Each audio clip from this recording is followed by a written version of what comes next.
Welcome to Red Pill Relationships number 44, 12 things to know before getting in a relationship. Indeed, 12 things to know. And welcome, guys. Welcome to Red Pill Relationships 44. Yeah, John Riggins. How about that, Paul? 44. I'm a Cowboys fan. Yeah, too bad. Too bad for you. I'm a nobody's fan anymore, but yeah, there you go. What can you say? Today we're going to talk about 12 things that you can put into your toolbox in relationships. And before we even get started with the 12, Paul, we need to say that relationships these days are dangerous. This is not something that you want to jump into without really being aware of what's happening, because women have power that can sink you like a rock in a pond in no time. Tears before the judge will kill you every time. So, and the other piece of that is that we are pulled to pair bond. You know, we're pulled to be together with women. So we're between a rock and a hard place with this, but we wanted to start off just by saying that this is dangerous crap. And you know, really, that in that light, one of the things that our modern discussion on relationships and the dangers contained has done is not only opened our eyes up to the absolute hazards of going into a relationship, the bad things can happen, but it also, I think, gives us an inroad into looking at the emotional difficulties of relationships with women that were always there. Yes. This is a hard path to walk in many ways, and it's not just the standard red pill disclaimers about family courts and false accusations. A lot of relationships in men's lives end up in a disproportionate amount of suicides that don't have anything to do with family courts. So we want to keep that in mind too as we have this discussion. And the blue pill world does not teach men how to be in relationships. It just doesn't, except, and that's kind of, the first thing we need to talk about is that what the red pill has done, Paul, number one, what the red pill has done is it's helped men see their worth in themselves. It's helped men see that they have value in being, not just in doing. Because the blue pill says your value, guys, is what you do. How much can you do? How much money can you make? How many fast cars can you own? That kind of thing. And the red pill is taking that and turning it upside down and saying, wait a minute, men have worth just in their being. And guys, this is number one. This is the first thing, is to understand in yourself that you have worth in being, because you're not going to be in a relationship if you don't understand that. You're always going to be doing for her. You can't have a partnership if you don't think you're worth it. Absolutely right. And that's why we've called this 12 things to bring in areas of awareness and skills and tool sets to have in a relationship when you come into it. But it's actually much more complex than we could narrow down to 12 things, because starting off with this idea of what Tom just said, coming into the relationship with an idea of your own self-worth, well, that involves a lot of steps to get to that. Absolutely. That's right. So, and we got to keep in mind that this is a really expansive conversation. Yes, and we did an entire video on this topic, number 42, I think, which was more about self-worth and men. And how do you get there? How do you get to that point? Because it's critical. It's a critical piece. And that's what we need to start with. And I want to remind guys that, at least in my opinion, that one of the things you must do in order to become aware and what's the word I'm looking for? Cognizant of your self-worth and your willingness to act on that, is that you have to make a decision that that's what you're going to do. You don't get there without that very critical decision, because like Tom said, men are raised in a blue pill world to devalue themselves. It's not just that they lack high self-respect and high self-esteem. They are actually trained to lower themselves in the presence of women, to make themselves objects of protection and provision and nothing more, to measure their own worth by what they're doing to improve the life of somebody else without any thinking about their own quality of life. That's how we normally socialize men.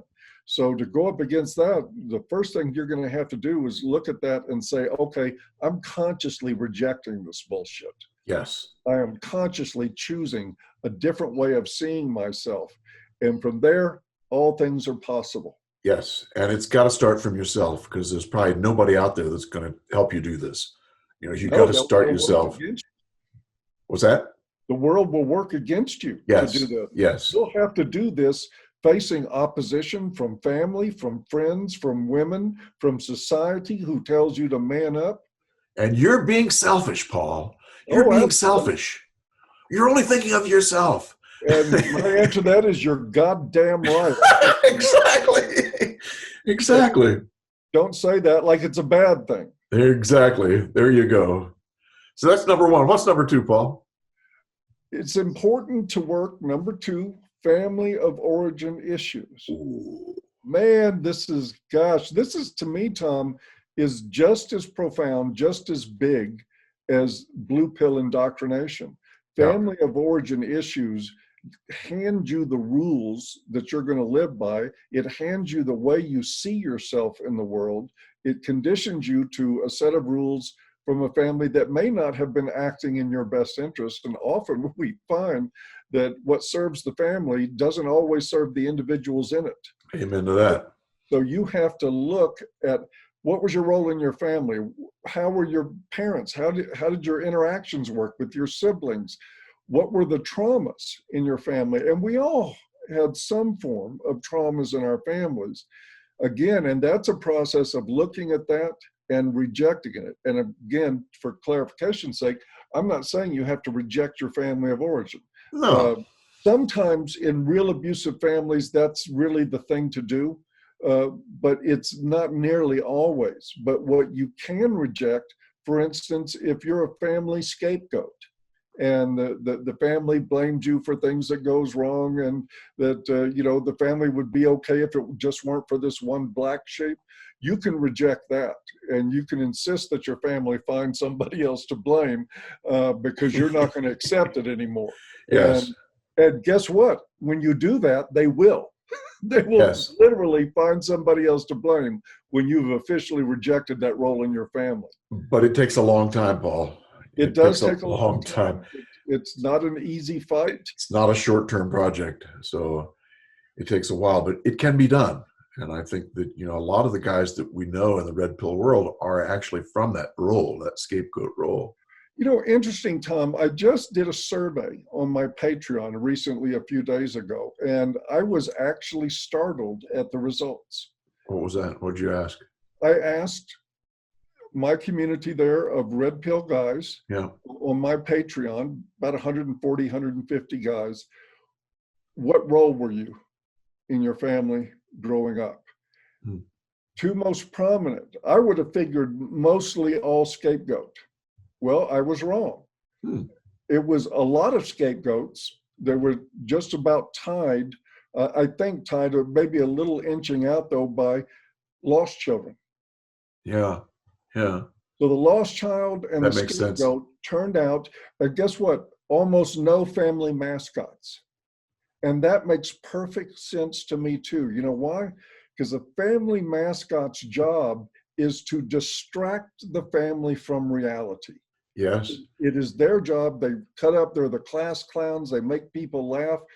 And that is an assigned role in a family where you're getting the family not to look at the pain, not to look at the trauma that's in there, and to laugh everything off. So if your role is to deny reality, it would make sense that you would have a harder time ingesting red pills. Correct. But when you're getting the blame for everything, when the family projects their dysfunction onto one individual as the identified problem, then it makes sense that red pills seem more appealing. Also for lost children, right, who are basically not intentionally, but there's a lot of neglect of the lost child's interests. And they're trained to disappear. Yes.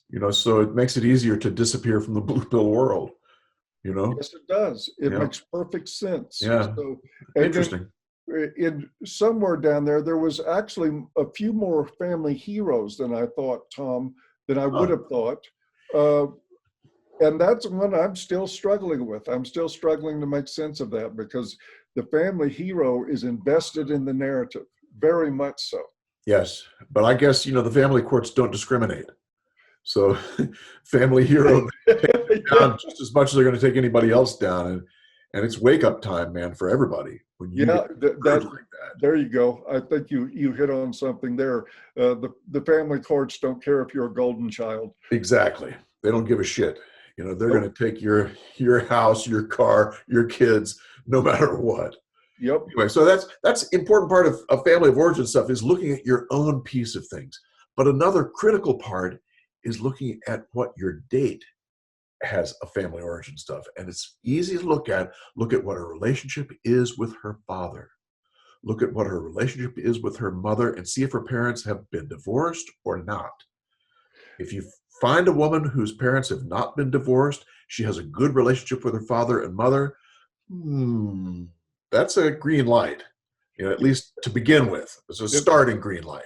Mind you, all green lights are starting green lights. That's it. Still training wheels. It can turn red real quick, but that's a good sign. On the other hand, she says, my father was an alcoholic prick that beat my mother. Bye. Might want to say, well, after we have sex, you have to go.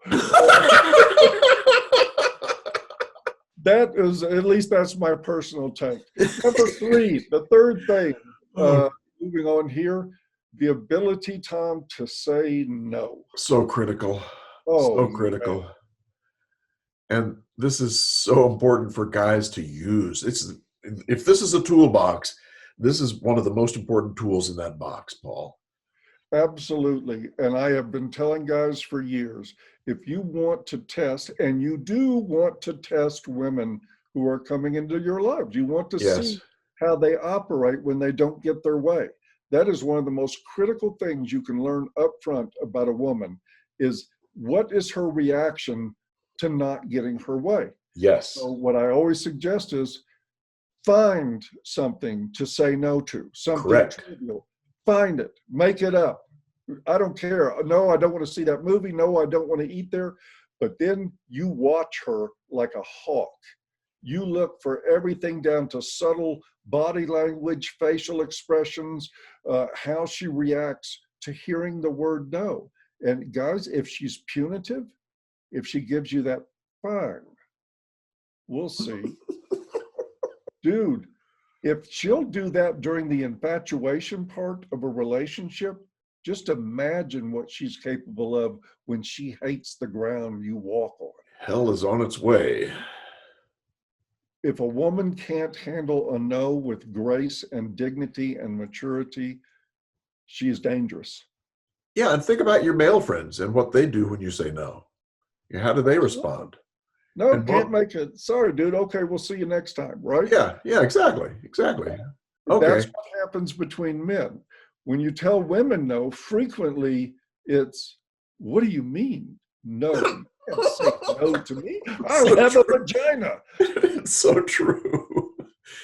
Oh, God. So, guys, find something to say no to and be willing to say no for the duration of the relationship, even if you're spending the rest of your life with somebody. No, I won't give up my friends. No, I won't give up my hobbies. No, I won't give up my personal space. No, I won't give up my boundaries. Yes. No, I won't sacrifice everything to what you want and let the world revolve around you. No, no, no, no, no, no, no. And if you have to say no to that sort of thing over and over and over again, you're either training her, which can be a good thing, or you're getting ready for disaster. Yeah. Don't forget it. And we did a video on saying no. It was number 1, Paul. It was the first one we did, I think. Yeah. And that shows how important it is. And the family of origin stuff we just talked about before, we did 2 on that one. Yep. Numbers. And we could probably do more on family. Yeah, numbers 13 and 14 were family of origin stuff. Okay. Number 4 is? Number 4. Four is forging agreements. Yeah, really. That was number 16 that we did the whole video on how do you forge agreements? Because this is critical. This is so critical. And if you have a sense of self and you feel you're worthy, then you're going to start to forge agreements in a partnership. That's what we're looking for. Partnership. Think about business partnership. When you have a business partnership, what do? You say, okay, well, I want it this way. And he says, no, no, no, no, I want it that way. And so then you forge agreements. You start fighting over it. You say, no, no, we're not going to do that. Well, how about this? How about that? And you start to work things out so that both parties can get pretty much what they want, but you're going to have to give up something. That's what we're looking for in a good relationship. And that has to happen thousands of times before you get a sense of closeness with someone, other than the infatuation crap, Yes, the And illusion of closeness. after years and years of being with someone where we forge agreements with each other and we're able then to give up some and to take some, and we both get a part of what we want, that's when you get close with people.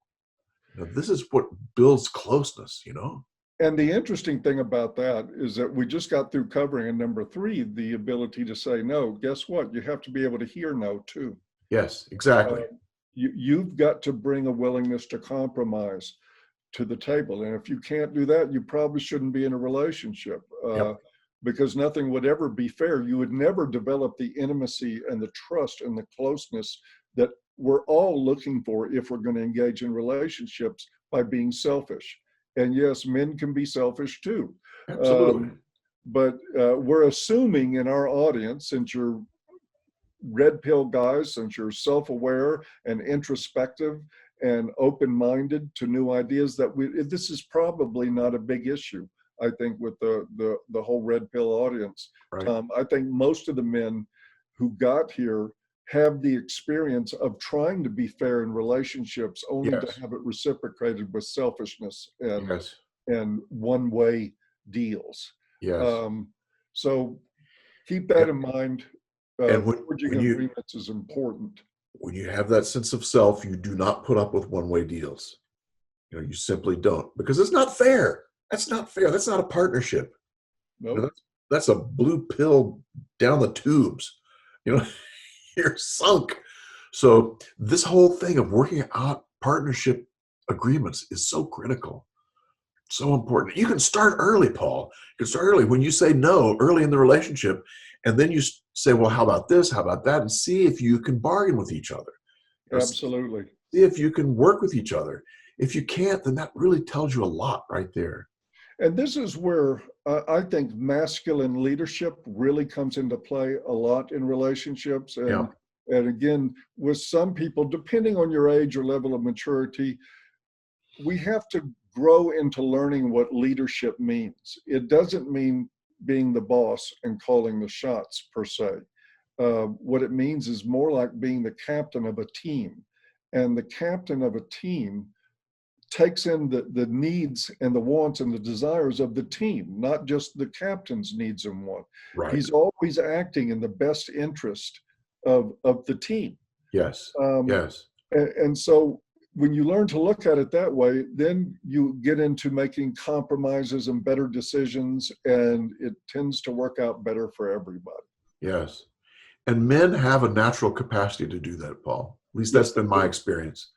Absolutely. Men know how to do that. And men have been shamed so much in the last 50 years and told they're stupid and told they shouldn't, make any decisions, that the women are the smarter ones, all that crap. I mean, that is just submarines that capacity in men to really be the team captain, to really captain things from a stewarding point of view, not a selfish point of view.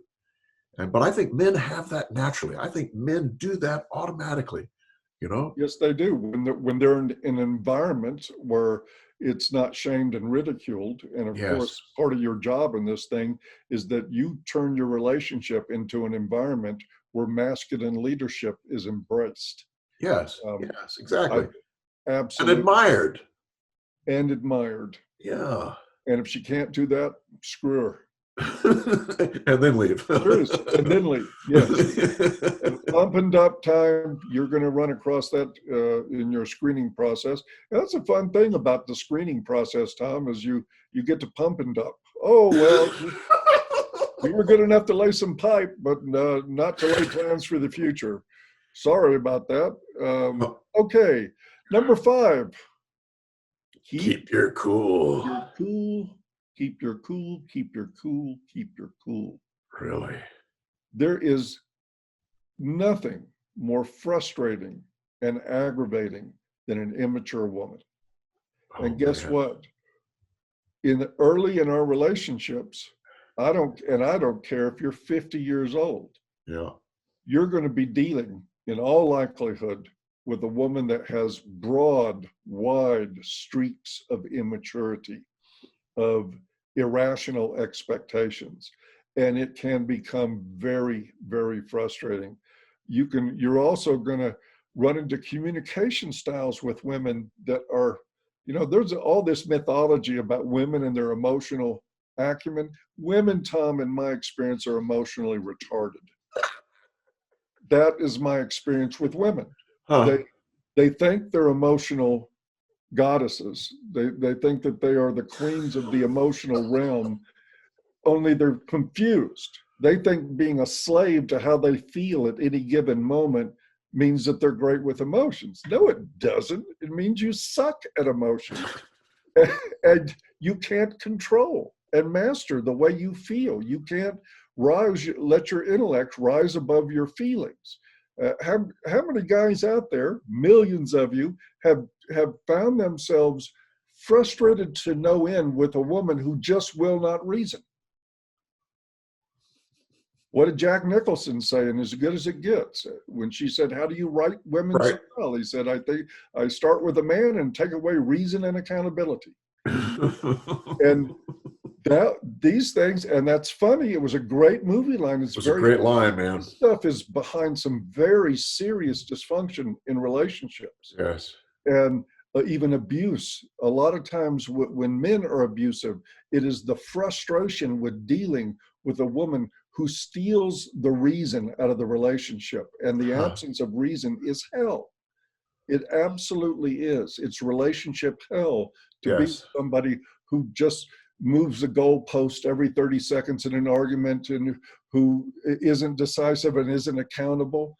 Guess what, guys? Your job is to keep your cool Absolutely. through that. It is the number one job, I think, Tom, more important than almost anything else, It's is that you critical. must keep your cool. Doesn't mean you don't have to have you can't have boundaries. You can have them aplenty. Because if you don't keep your cool, then you've lost. And Because the she is, moment you lose it, the moment you lose your cool, she's going to say, "You're the asshole. See, you're violent. You're upset. You're so blah, blah, blah, blah, blah, blah." Then you're lost. you can't have an fight that. anger problem. That's right. That's exactly right. She will goad you and pick at you and twist at your emotions and stick little picks in your back for 3 hours. And then when you finally blow up, she'll say, see, you've got an anger problem. And you will be stuck with that. Oh, And there will God. be no removing her from that entrenched position. And there are some tricks to the trade that will help you avoid blowing. And I think we did number 17 and number 24 were both on anxiety and keeping you cool, which is so critical for men, because our rational way of seeing things just gets blown out of the water sometimes in relationships when it's just not rational what we're hearing. What are you saying? Are you kidding me? So that's a piece that's so important for men. Because It is. if you lose it, you lose. You lose immediately. She knows just how to use that to sink you. And trust me, I guarantee you, both Tom and I understand that it is easy to lose your cool. Oh, God. And it's understandable, but it will not serve your purpose. The whole point here is to serve your agenda to bring sanity, peace, and reason into the relationship. And often when we're dealing with women, we are dealing with creatures that are totally antithetical to those objectives. It is true. Yes, and here's another good piece about not losing your cool, because what happens is if you do not lose your cool and can keep your calm, she's going to blow. Yep. She's going to blow. And that's what you want. And then when she blows, then it's easy for you to say, maybe you've got an anger problem, which wouldn't go over very well. But I mean, that's what you want. I mean, you don't want that. You want to have a relationship where you can kind of work together and partner up. But if she's not being reasonable and she blows, then you win. One of the things, Tom, that I learned to say in a relationship very calmly was, I don't try to reason with children. Yeah, that's a little bit on the gunpowder side there. Well, there's a reason for that. I want that to foster the explosion. Okay, if you want the explosion, that'll work. Yes, but not out of me. I don't want to explode. Right. No, I know what you're saying. The other reason that I say it is because it's true. There is truth to that. I don't try to reason with somebody who cannot be reasoned with. There, you could say that. And well, you know me. I go for the more volatile, but in the end, it has proven to give me grounds for a discussion on how we're going to communicate. Yeah. And that has led to some very important understandings in the relationship. But first, you got to understand, she's full of pent-up anger over whatever is circling around in her mind. Yes. And sometimes you just need to help her vent that a little bit. And it does make it easier for you if she blows. Yes. It makes it much easier. Yeah. So what's the next one, Paul? Let's see. We are on number 6. Know what you want, which we covered in number 31 and number 11. Yeah. And look, guys, we're hitting on some good stuff here. Oh, baby. And, Tom, I got to say, in my observations of working with men all these years, this is one of the ones that is a challenge for a lot of them. Yes. Not just knowing what you want, knowing what your values are. Knowing what you don't want, knowing what you'll tolerate and what you won't tolerate, excuse me, in a relationship. These things are critical things for you to have a real active knowledge of as you move through dealing with relationship issues, is what's okay and what's not okay. And like, if her MO is to call you a selfish bastard every time you say, no, I'm doing something for me right now, and this is what I'm going to do. Oh, you selfish prick. You don't care about me. You don't care about the children. You don't care about anybody but yourself. This is a very common scenario. Absolutely. In relationships. And if that is acceptable, or you don't know whether or not that kind of treatment is acceptable, guess what? You're going to get that kind of treatment. Over and over again. Over and over and over and over again. Yeah. And I can't tell any man what his values ought to be. That's an individual journey you got to figure out for yourself. But I can tell you that won't work for me. And I'm very acutely aware of that not working for me. Therefore, I don't have to deal with that in life. It's not a problem. Yes. And know too that the traditional blue pill path in a marriage that I've seen over and over again, Paul, is that the man's interests get whittled away over time. Whereas he might have been involved in bowling or baseball or football or whatever, and slowly that whittles away. And he might have had a good buddy, James. I don't really like having James around so much. Can we just be together instead of having James around? So you got to know what you want and what your interests are. If you're interested in James, you need to say to her, no, James is really important to me. He's an important part of my life. How can we work James in and still keep you happy?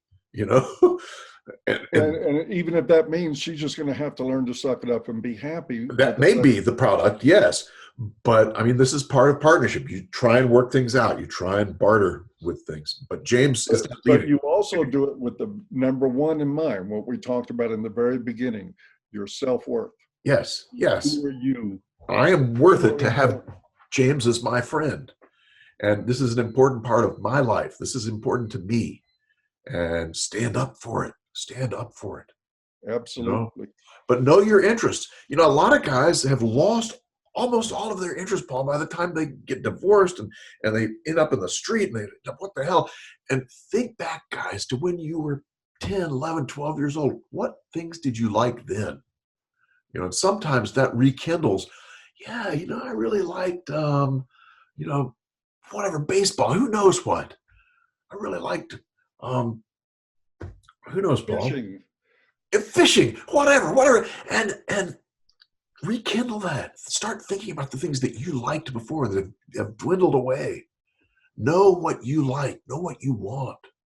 You know, make that happen. I guarantee you, and again, where this is in dealing with the nature of women, there is nothing that many women hate more than seeing a guy without enough to do or just doing what he wants.